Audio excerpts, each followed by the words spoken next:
Story you will see only on WRTV 6. Faith. It might drive your life or be of little consequence, but no matter what role God plays in your daily routine, it's become a point of conversation here in Indiana. In the last month, people in our state have had to consider how to balance faith and equal rights as part of the Religious Freedom Act. There are also a record number of Hoosiers claiming some kind of tie to a faith. But while religion might mean praying every morning or going to church on Sunday, to you, for some people, it now means connecting to God over the computer or even through an app. Good Morning Indiana anchor Beth Vaughn has more on the state of faith. Any day of the week, you might find Janelle Henson at work or at home worshiping, just like she would at church. I'll just turn it on, continue to work, put my headphones in, and then it just allows me to just remember and to stay connected, keep my faith going, in church, and it really, really does help.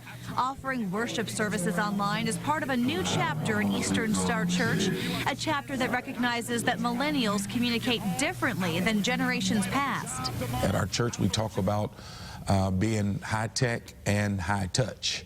So we're not just focusing on technology, we're using technology as a way to get the message of Jesus Christ across to people. There's an app for everything, right? Well, at Eastern Star Church, that includes prayer requests. This recently released app offers church ministries at the tip of your finger. Other local churches are launching online apps and campuses too, like Mount Pleasant Christian Church in Greenwood. And there's even a completely online church based here in Indianapolis, Disciples Net. Its leader tells me the growth of technology has created a world that is more accessible, more aware, and more connected than ever. The church needs to respond to these things. That response is being felt around the world. In March, Disciples Net videos reached people in 200 countries, including Pakistan and Uganda.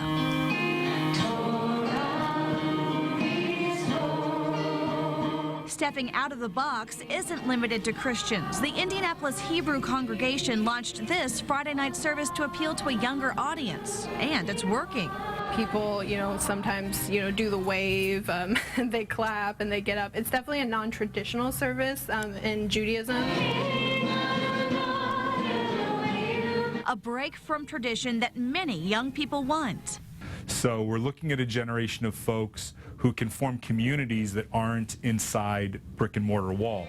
St. Luke's Methodist Church is doing something similar. I had kind of fallen away from the church because it wasn't something that I was really interested in, that it was so traditional, and so when they brought this, I became even more excited about staying. Reeling in a young person who, like many other millennials, had walked away from faith.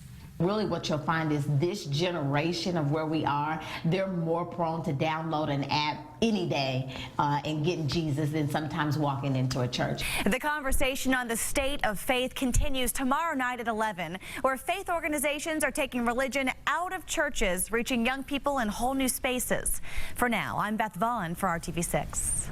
Religion is always going to be debated, and this week we want to hear from you on what faith means in your life. Tell us if you connect to God in a new way or why you don't think this is a good way to show your beliefs by commenting on our website or Facebook page. We've also made it easy for you to share the story by placing it right in your news feed.